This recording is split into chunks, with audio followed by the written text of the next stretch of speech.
სოფელ ძირკოქში ახალგაზრდობის ცენტრი გაიხსნა. ადგილობრივი და მეზობელი სოფლების მოსწავლე ახალგაზრდობისთვის სახელოვნებო ჭადრაკის, მკლავჭიდის და ხალხური სიმღერისა და გალობის წრეები იმუშავებს.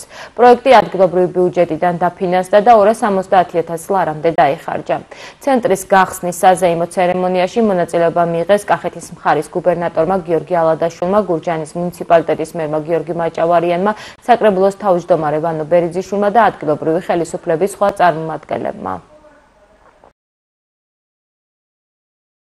კახეთის რეგიონში საგზაო ინფრასტრუქტურასთან ერთად ასევე ვითარდება აქტიურ რეჟიმში ახალგაზრდური და სპორტული ცენტრების რეაბილიტაცია მშენებლობა. გურჯაანის მუნიციპალიტეტში დღეს გავხსენით ახლად რეაბილიტირებული ახალგაზრდობის ცენტრი.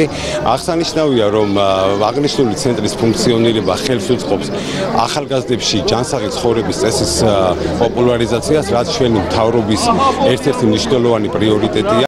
ასეთი ცენტრების გახსნას ძალიან დიდი მნიშვნელობა აქვს ჩვენი ახალგაზრდებისთვის.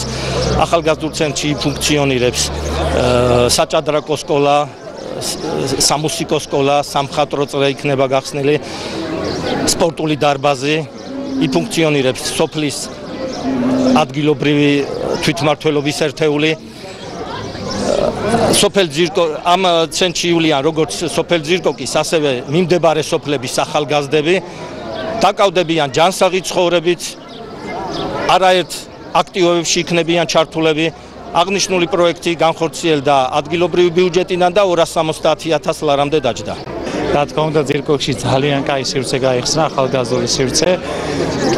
ულოცავ ძირკოკელებს, ჭანდრებს და სულიად რაიონს, იმიტომ რომ მარტო ფიქრობ, რომ ადგილობრივი მომავალთაობა ახალგაზრდები არ დაკავდებიან, აქ მოვლენ სხვადასხვა სოფლებიდან და განთავსდება და უკვე ფაქტობრივად განაწილებულია სპორტული სივრცეები, საჭადრაკო, როგორც ვიცი, სამხატვრო და ასევე ჩვენი სალოთბარო ერთ-ერთი ჭანდარი ძირკოკის სალოთბარო სკოლა მიულოცავ ჩვენს ბავშვებს და მათ პედაგოგს და ვფიქრობ, რომ ესეთი ხელშეწყობა ძალიან კარგია, ესეთი სივრცეები მნიშვნელოვანია, რომ მომავალთაობა დაკავდება უფრო მნიშვნელოვანით, რაც არის შემეცნება, რაც არის სპორტი და ძალიან დიდი მადლობა მინდა გადავუხადო ჩვენი რაიონის მუნიციპალიტეტს და რა თქმა უნდა უდიდესი მადლობა ჩვენს დეპუტატს ბატონ დავით სმოღოლაშვილს, ყოველთვის აქ არის, არ არის ის ყოველთვის ამ რაიონის გვერდით არის და ჩვენს გვერდით არის.